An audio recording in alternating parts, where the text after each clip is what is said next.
নমস্কার বন্ধুরা, আজ চলে এসেছি আরও একটি নতুন ভিডিও নিয়ে। মহালয়ার দিন এই ফুলটি বাড়িতে আনলে সারা বছর টাকার বৃষ্টি হবে। আসুন বন্ধুরা, জেনে নেওয়া যাক সেই ফুলটি কি এবং সেই ফুলটি এনে কি করতে হবে। তার আগে বলি বন্ধুরা, আপনাদের কাছে একটাই অনুরোধ, আপনারা পুরো ভিডিওটা দেখুন, একদম স্কিপ না করে। আর হ্যাঁ বন্ধুরা, আপনারা যারা যারা আমার চ্যানেলে নতুন, অবশ্যই করে চ্যানেলটিকে সাবস্ক্রাইব করে পাশে থাকবেন। বন্ধুরা, সামনেই আসতে চলেছে মহালয়া। এই বছর অর্থাৎ 2024-এ মহালয়া পড়েছে 2 অক্টোবর।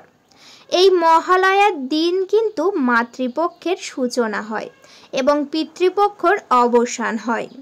সেই জন্যে বন্ধুরা, এই মহালয়ার দিন অবশ্যই বাড়িতে এই ফুলটি নিয়ে আসবেন। তাহলে দেখবেন আপনার বাড়ি থেকে সকল সমস্যা একেবারেই দূর হয়ে যাবে। বন্ধুরা, তার সাথে সাথেও কিছু নিয়ম অবশ্যই মানতে হবে এই মহালয়ার দিন। বন্ধুরা, প্রথমেই এই মহালয়ার দিন ব্রহ্ম মুহূর্তে ঘুম থেকে উঠতে হবে। ব্রহ্ম মুহূর্তে ঘুম থেকে উঠে ভালো করে আপনাদের বাড়িঘর একেবারেই পরিষ্কার পরিচ্ছন্ন করে নিতে হবে। ঠিক তার সাথে সাথে বাড়ির সদর দরজা বা মেন গেট অবশ্যই করে পরিষ্কার রাখবেন। এই মহালয়ার দিন কিন্তু বাড়ির মধ্যে একেবারেই নোংরা করে রাখবেন না। এছাড়াও সদর দরজার সামনে কোনো রকম নোংরা আবর্জনা, ছেঁড়া জামা কাপড় একেবারেই ফেলে রাখবেন না। কারণ বন্ধুরা, সদর দরজা দিয়েই কিন্তু গৃহের মধ্যেই কিন্তু শুভ শক্তি প্রবেশ করে। আর সেই যদি সদর দরজা নোংরা হয়, তাহলে বাড়ির মধ্যে অশুভ শক্তি প্রবেশ করবে, যার ফলে বাড়ির বাস্তুদোষ, নেগেটিভ এনার্জি সর্বদাই তৈরি হবে। এর ফলে বাড়ির কখনোই কিন্তু উন্নতি হবে না। সেই জন্যে অবশ্যই করে সদর দরজা একেবারেই পরিষ্কার রাখতে হবে। যখনই আপনাদের প্রত্যেকটা ঘর একেবারেই পরিষ্কার করা হয়ে যাবে, তারপরে প্রত্যেকটা ঘরে ভালো করে গঙ্গার জল ছিটিয়ে দেবেন। যখনই গঙ্গার জল ছেটাবেন, মা দুর্গার নাম অবশ্যই স্মরণ করবেন।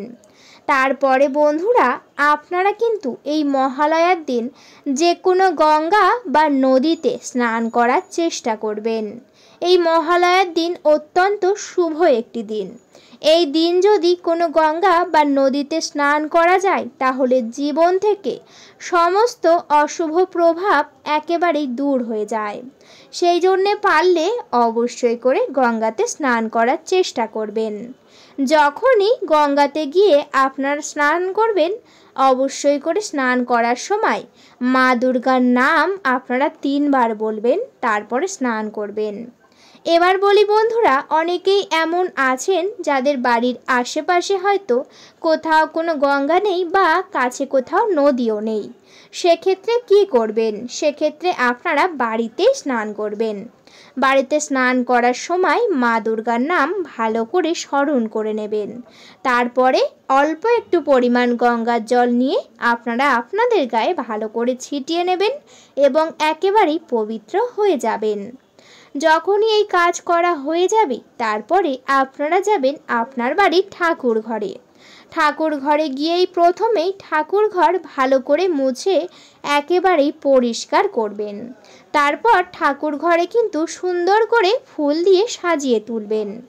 বন্ধুরা, তার সাথে সাথে যদি আপনার বাড়িতে মা দুর্গার বিগ্রহ যদি থাকে, তাহলে অবশ্যই করে মা দুর্গাকে খুব ভালো করে স্নান করিয়ে দেবেন। যদি স্নান করাতে না পারেন বা স্নান করানো একেবারেই যাবে না, সেক্ষেত্রে আপনারা অল্প একটু গঙ্গার জল নিয়ে ভালো করে ছিটিয়ে এবং সুন্দর করে একটি পরিষ্কার কাপড়ের সাহায্যে একেবারেই পরিষ্কার করে নেবেন। অনেকের বাড়িতেই হয়তো মা দুর্গার বিগ্রহ নেই।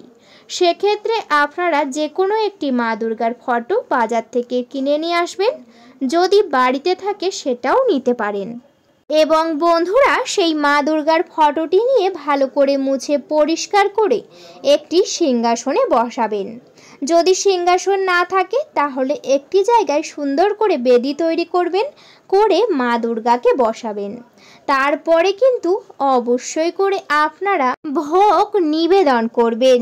এই মহালয়ার দিন বিশেষ রকমের ভোগ দেওয়ার চেষ্টা করবেন। একটি পাত্র করে বিশেষ রকমের মিষ্টি দেবেন এবং আরও একটি পাত্র করে আপনারা বিশেষ রকমের ফল দেবেন। সমস্ত কিছু একসাথেও দিতে পারেন। প্রথমেই নিয়ে সেগুলি কিন্তু অবশ্যই করে মা দুর্গার সামনে দেবেন। এছাড়াও আপনারা তিলের নাড়ুও করতে পারেন বা নারকেল নাড়ুও করতে পারেন।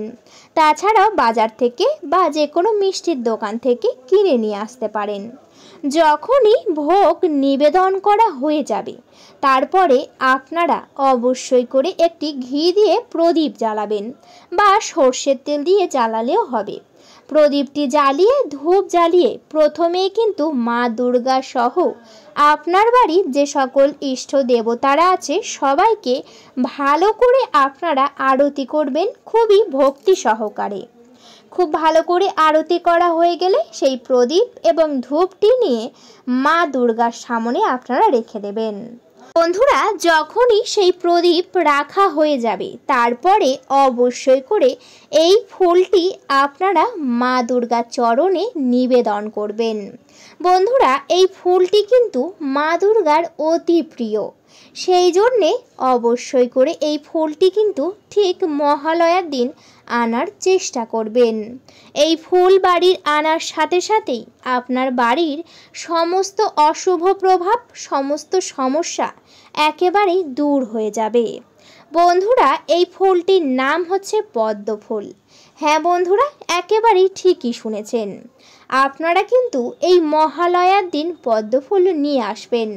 যদি আপনাদের বাড়ির আশেপাশে কোথাও পদ্ম ফুল থাকে সেখান থেকেও নিতে পারেন বা এই মহালয়ার দিন যে কোনো ফুলের দোকানে আপনারা পদ্ম ফুল পেয়ে যাবেন।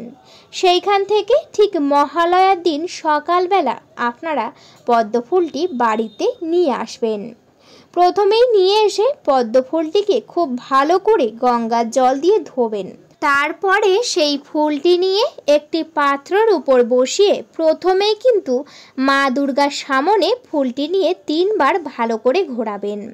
3 বার ঘোরানো হয়ে গেলে তারপর সেই পাত্রটি আপনাদের কপালে ঠেকাবেন এবং তার মধ্যে থেকে আপনারা কিন্তু সেই পদ্ম ফুলটি হাতে করে তুলে নেবেন। বন্ধুরা, সেই পদ্ম ফুলটি হাতে করে তুলে নিয়ে মা দুর্গার চরণে অবশ্যই করে আপনারা অর্পণ করবেন। যখনই অর্পণ করবেন তখনই বলবেন জয় মা দুর্গা, জয় মা দুর্গা, জয় মা দুর্গা। এই কথাটি ঠিক 3 বার বলবেন। তারপরে কিন্তু সেই পদ্ম ফুলটি আপনারা মা দুর্গার চরণে ভালো করে অর্পণ করবেন এবং হাত জড়ো করে আপনারা কিন্তু আপনাদের মনস্কামনা জানাবেন। আপনার বাড়ির সকল সমস্যাই মা দুর্গার সামনে জানাবেন। যখনই জানানো হয়ে যাবে তারপরে শাঁখ কাঁসা ঘণ্টা বাজিয়ে আপনারা কিন্তু মহালয়ার সকালবেলা পূজা সম্পূর্ণ করবেন। বন্ধুরা, যতটা পারবেন মহালয়ার দিন অবশ্যই অনেক সকালবেলায় পূজা সম্পূর্ণ করার চেষ্টা করবেন। পূজা সম্পূর্ণ হয়ে গেলে প্রণাম করে নিয়ে কিছুক্ষণ বাইরে বেরিয়ে যাবেন। কিছুক্ষণ হয়ে গেলে আবার আসবেন পুনরায় ঠাকুর ঘরে। ঠাকুর ঘরে এসে যে সকল ভোগ নিবেদন করেছিলেন সেই সকল ভোগ আপনারা তুলে নেবেন এবং সবাই প্রসাদ হিসাবে গ্রহণ করবেন। এর ফলে আপনাদের জীবন থেকে সমস্ত অশুভ প্রভাব দূর হবে। তারপর ঠাকুর ঘর ভালো করে মুছে নেবেন এবং মা দুর্গার সামনে বসে চোখ বন্ধ করে একেবারেই একা বসে খুবই নিষ্ঠা সহকারে মা দুর্গাকে আপনার বাড়ির বা আপনার জীবনের সমস্ত অশুভ কথা জানাবেন। দেখবেন বন্ধুরা, মা দুর্গা একেবারেই সব ঠিক করে দেবে। তার সাথে সাথে আপনার বাড়ির বাস্তুদোষ, অশুভ প্রভাব একেবারেই মা দুর্গা কিন্তু সব ঠিক করে দেবেন। এবং বন্ধুরা, ঠিক মহালয়ার সন্ধ্যাবেলায় যখন সন্ধ্যা পূজা দেওয়া হয়ে যাবে তারপরে কিন্তু সেই পদ্ম ফুলটি মায়ের কাছে অনুমতি চেয়ে আপনারা তুলে নেবেন। সেই পদ্ম ফুলটি নিয়ে আপনার বাড়ির যে কোনো লকার বা আপনাদের দোকান বা আপনাদের সদর দরজার উপরে সর্বদাই রেখে দেবেন। এর ফলে কেউ আপনাদের ক্ষতি করতে পারবে না, আর্থিক সমস্যা দূর হবে, সর্বদাই আপনার বাড়ি খুশি আনন্দে ভরে থাকবে। সেই জন্যে বন্ধুরা, এই মহালয়ার দিন অবশ্যই পারলে এই ফুলটি বাড়িতে এনে মা দুর্গার সামনে আপনারা অবশ্যই করে অর্পণ করবেন। তাহলে দেখবেন আপনাদের সকল সমস্যা দূর হয়ে গেছে।